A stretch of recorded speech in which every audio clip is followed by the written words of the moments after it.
मीरपुर नाम के शहर में तेजस अपनी पत्नी नीरू के साथ रहता था। पति पत्नी दोनों ही नौकरी करते थे। एक दिन तेजस गांव अपनी माँ के पास फोन करता है। हेलो, प्रणाम माँ।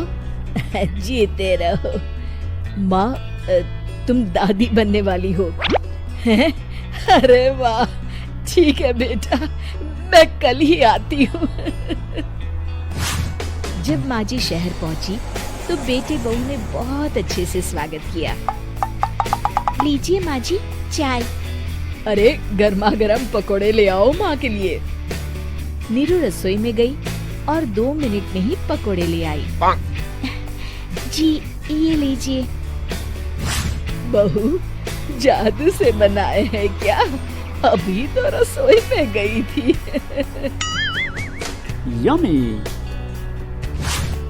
माँ जी, शीला रसोई में पकोड़े तल रही है, मैं बस लेकर आई। हे भगवान, मेरा धर्म भ्रष्ट कर दिया तूने। अब तो गंगा जल से शुद्धिकरण करना होगा। दूसरे दिन, माँ जी मैंने नाश्ता बना दिया है, ऑफिस जा रही हूँ। पर अभी तो घर का सारा काम पड़ा है।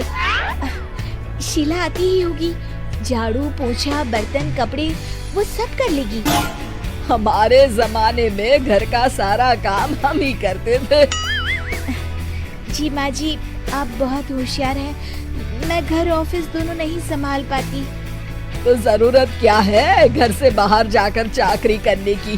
वैसे भी घर का काम खुद करने से घर में बरकत आती है, समझी? पर माँ जी, पर वर कुछ नहीं, इस महीने की पगार मिले फिर ऑफिस बंद। हाँ। रात को नीरू तेजस से कहती है, सुनिए जी, माँ जी बोल रही थी कि मैं नौकरी छोड़ दूं। वैसे ठीक ही तो है, अभी तुम्हें आराम की जरूरत है। फिर भी आराम कहाँ, शीला को छुड़ाने के लिए बोल रही थी। तो अब 24 घंटे में इतना काम तो कर ही सकती हो। पर जॉब पसंद है मुझे, घर पर मन नहीं लगेगा। अगले दिन जब दोनों ऑफिस के लिए निकल रहे थे, मेरी तो कोई कीमत ही नहीं है इस घर में। माँ जी, आजकल महंगाई बहुत है, रहन सहन भी बदल गया है, दोनों नौकरी करते हैं तभी ठीक रहता है। अच्छा, तू कहना क्या चाहती है? मेरा बेटा तुझे बिठा के खिला नहीं सकता? तू ही इस घर का खर्च चला रही है, हैं? नहीं माँ जी, मेरा वो मतलब नहीं था। मतलब खूब समझती हूँ, ये बाल धूप में सफेद नहीं किए मैंने। हाँ। अब तो ये रोज का काम हो गया था। तेजस भी रोज की झिकझिक से परेशान हो गया था।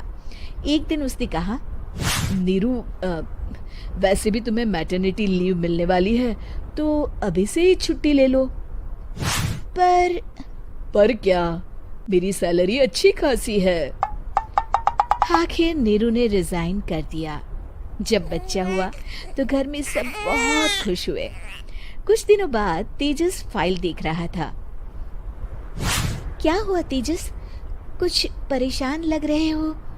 हाँ, वो हमारी जितनी सेविंग्स थी वो तो हॉस्पिटल में और छठी के फंक्शन में खत्म हो गई है नीरू। और अभी वैसे मंदी चल रही है तो मैं बोल रही थी कल मुन्ना को हेपेटाइटिस का टीका लगवाना है। नीरू, क्या पोस्टपोन नहीं कर सकते?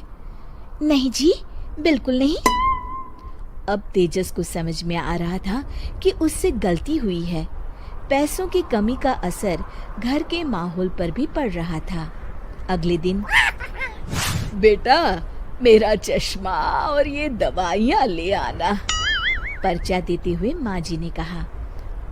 जी।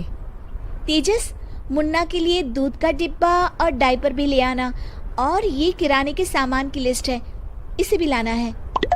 तेजस गुस्से में लिस्ट मरोड़कर फेंकता है और चिल्लाता है, पैसे क्या पेड़ पर उगते हैं? ये ले आना, वो ले आना। अरे पर ये जरूरत का सामान ही है। वो गुस्से में बिना कुछ कहे ऑफिस चला गया। अरे लंच तो ले जाइए। नीरू दौड़कर डिब्बा पकड़ाती है एक दिन खाना खाने के बाद, नीरू, अब तो मुन्ना कुछ बड़ा हो गया, तो अब तुम वापस ज्वाइन कर लो ना जॉब। पर इस रिसेशन में जॉब मिलना बहुत मुश्किल है। ट्राई तो करो। फिर मुन्ना, माँ जी है ना, और एक फुल टाइम मेड भी लगा लेंगे। पर माँ जी, उन्हें तो पसंद नहीं।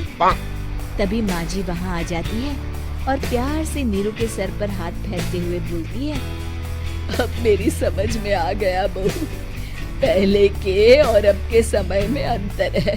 तुम काम शुरू करो, मुन्ना की जिम्मेदारी मेरी। मेरी प्यारी माँ जी। ये कहकर नीरू उनके गले लग गई। शिक्षा, परिवर्तन संसार का नियम है, हमें भी समय के साथ चलना चाहिए। उम्मीद है कि आपको हमारी ये कहानी पसंद आई होगी। कृपया हमारे चैनल को सब्सक्राइब करें और सभी अपडेट्स के लिए बेल आइकन जरूर क्लिक करें। और हाँ, वीडियो लाइक और शेयर करना मत भूलिएगा। Bye bye.